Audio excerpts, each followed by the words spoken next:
Bonjour à tous et à toutes, j'espère que vous allez bien. Aujourd'hui, on s'intéresse à une unité peu connue qui a combattu durant la guerre d'Espagne dans les rangs du général Francisco Franco.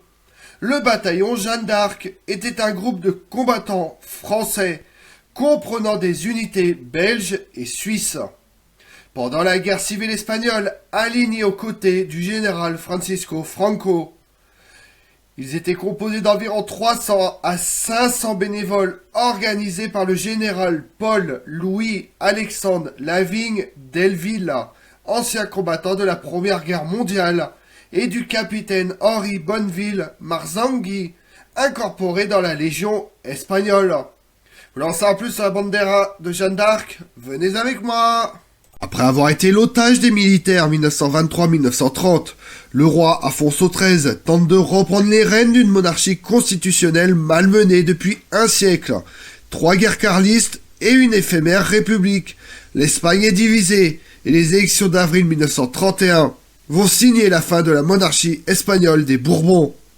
Avec le départ du roi, une nouvelle république qui sombre dans l'instabilité et l'anarchie politique.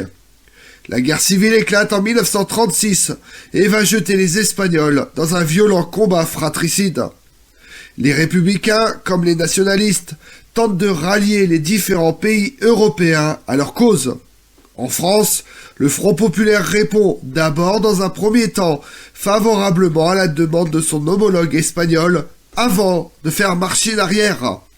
Devant la forte opposition de droite, qui oscille du côté des nationalistes, conduit par le général Francisco Bahamonte y Franco. Parmi les partisans de ce général entré en sédition, le mouvement monarchiste Action française. Son organe de presse éponyme lance une virulente attaque dans ses colonnes contre les républicains et lance des appels aux dons. Avec l'échec de la prise du palais Bourbon qui a ruiné tout espoir de retour de la monarchie lors de la journée du 6 février 1934. Si la France ne leur donne pas l'opportunité de se mesurer militairement républicain, devant se contenter de quelques combats de rue, l'Espagne va offrir à ses monarchistes l'opportunité de prouver leur ardeur au combat. Cette guerre va bientôt prendre les allures d'une croisade pour cette fameuse Ligue de l'entre-deux-guerres, bientôt rejointe par celle du Parti social français ou du Parti populaire français. Composée de Français venus de toute la France et des confins de l'Empire colonial, Montpellier, Paris, Marseille, Besançon, Ajaccio, Alger, Casablanca, la bandera Jeanne d'Arc rassemble plus de 500 volontaires français, belges et suisses. Elle est commandée par le capitaine Henri Bonneville de Marzangui, qui a recruté bon nombre de ses volontaires avec l'aide de l'architecte bonapartiste et futur président du conseil municipal de Paris, Charles Trochu. Ce monarchiste d'Action française a 19 ans lorsqu'il s'engage en 1914 dans la cavalerie de l'armée française. Cité 5 fois pour acte de bravoure, il côtoie de prestigieux noms de l'armée comme Weygand, de la Roque ou même un certain capitaine de Gaulle. Mais sa hiérarchie se méfie de ce jeune officier dont les convictions politiques sont trop éloignées de la République et freine ses promotions. Henri Bonneville de Marzangui décide donc de démissionner peu avant le déclenchement de la guerre d'Espagne. La bandera de Jeanne d'Arc est majoritairement française, mais elle comprend aussi quelques Belges et Suisses. Elle est d'abord commandée par le capitaine Henri Bonneville de Marzangui. Selon une autre source, François Duprat, au début de 1937, c'est le capitaine français Henri Bonneville de Marzangui qui constitue la phalange Jeanne d'Arc, qui va devenir bientôt la bandera Francesa del Tercio, regroupant environ 500 volontaires. Mais c'est peu comparé aux 179 068 étrangers venus de 61 nations, qui rejoint le camp du général Franco. Le faible nombre de volontaires français, comparativement aux Français engagés aux côtés des Rouges, s'explique d'abord par l'insuffisance de propagande et de recrutement en France, ensuite par les difficultés créées par le gouvernement français du Front populaire, enfin par la dispersion de ces Français généralement des intellectuels dans les unités de leur choix.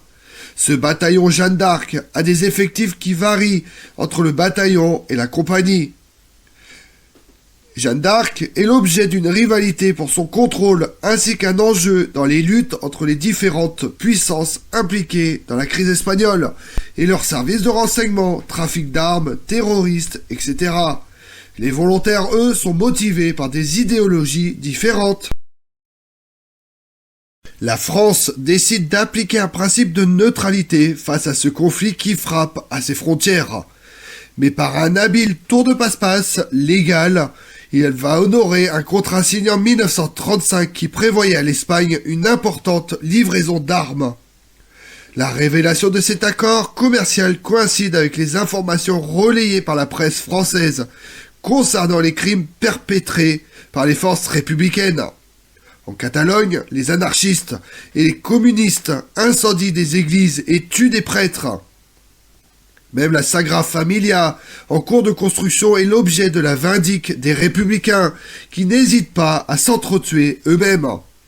Cette terreur rouge force Bonneville de Mazangui à réagir. D'abord journaliste de guerre sous les pseudonymes de Guillaume de Brazy et François de Roussemeau, il écrit pour l'Action française et Matin, avant de se muer en combattant néo-chouan parmi les tertiaux espagnols, l'unité de la Légion étrangère, qui se démarque par ses hommes au poitrail découvert, qui cohabitent avec la bandera Jeanne d'Arc.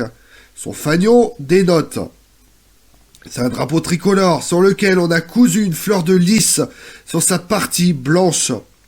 Parmi les monarchistes, Bonneville de Mazangui force le respect. Il a le caractère romantique et guerrier que l'on prête aux héros des guerres de Vendée et de la chouannerie. Il mène ses troupes à l'assaut de l'Alcázar de Tolède, qu'il libère aux côtés des carlistes et des franquistes. Mais ses exploits militaires se termineront tragiquement le 10 février 1937 à la bataille de San Fernando. Il ne se relèvera pas de ses blessures. En 1936, les volontaires français sont répartis dans diverses unités, sans constituer d'unité précise. Sur 1000 hommes environ, les uns portent la chemise verte du Tercio, la Légion étrangère espagnole, les autres la chemise bleue de la Phalange. Les militants de l'Action française rejoignent les unités carlistes de Navarre, les Requetés. Une fois en Espagne, les volontaires étrangers sont maltraités par les franquistes. Un certain Gaston Penaud, officier d'artillerie, ne reçoit pas de solde. Lui et ses compagnons errent de caserne en caserne.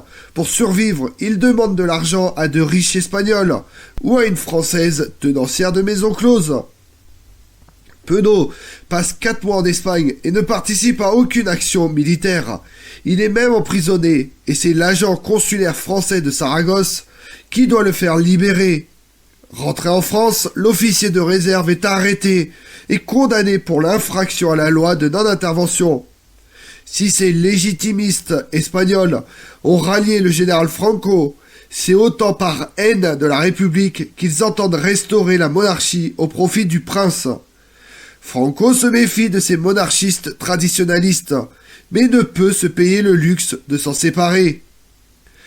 Le prétendant carliste est aussi un roi de France, Charles XII, pour la minorité légitimiste française présente au sein de ses volontaires. Face aux fidèles du roi, ceux que l'on surnomme les alfonsistes se distinguent par le port du béret vert que l'on retrouve chez les monarchistes de la Rénovation espagnole. Un soutien logique attendu quand on sait que les légitimistes français et carlistes partagent les mêmes convictions et que ces deux groupes s'étaient retrouvés sur les mêmes champs de bataille lors des 3 guerres carlistes qui mèneront un de leurs champions, Don Carlos VII ou Charles XI, sur un éphémère trône d'Espagne à la fin du XIXe siècle. En décembre 1937, la phalange monarchiste française est placée sous la direction d'un commandant espagnol. Elle a été missionnée à diverses reprises pour saboter avec succès les sources d'approvisionnement des républicains, mais se plaint de ne pas être affectée au front. Finalement, elle participera à la bataille de Teruel le 6 février 1938 où elle subira de lourdes pertes. La France reconnaît en mars 1939 l'Espagne de Franco et s'empresse de nommer comme ambassadeur de France à Madrid un héros de la Première Guerre mondiale, le maréchal Philippe Pétain.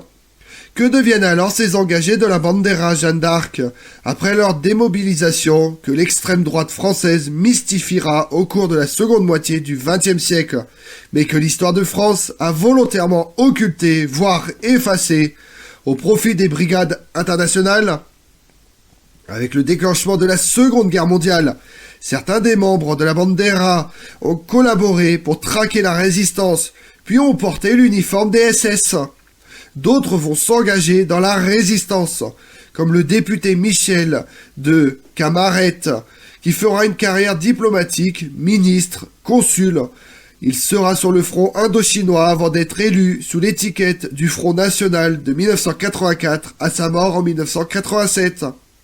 Ou encore Luc Robert, qui reste célèbre pour avoir fondé un groupe de résistants monarchistes en Bretagne. D'autres dans la Légion des volontaires français Noël de Tizot, disparu mystérieusement en 1944, ou le milicien Jacques-Flavien Boiré de Lafayette.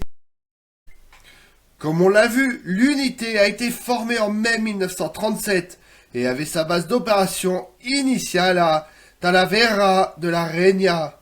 La plupart de ses membres appartiennent à l'organisation d'extrême droite Croix de Feu, qui deviendra plus tard le Parti social français, l'Action française et le Parti populaire français de Jacques Doriot. La Bandera Jeanne d'Arc est demeurée une petite unité du fait de l'insuffisance de propagande et de recrutement en France et la dispersion des Français volontaires dans les autres unités. Après la guerre d'Espagne, durant la Seconde Guerre mondiale, certains membres de la Bandera Jeanne d'Arc ont collaboré pour traquer la résistance, puis ont porté l'uniforme SS. Je vous remercie d'avoir suivi cette vidéo en ma compagnie. Si vous voulez connaître mes autres vidéos, retrouvez-moi chaque matin à partir de 6h45 sur ma chaîne YouTube Tout sur l'Histoire avec Damien, mais également sur les réseaux sociaux, Twitter et Instagram, Histoire Damien. Et pensez à liker, commenter et vous abonner. Je vous remercie à tous.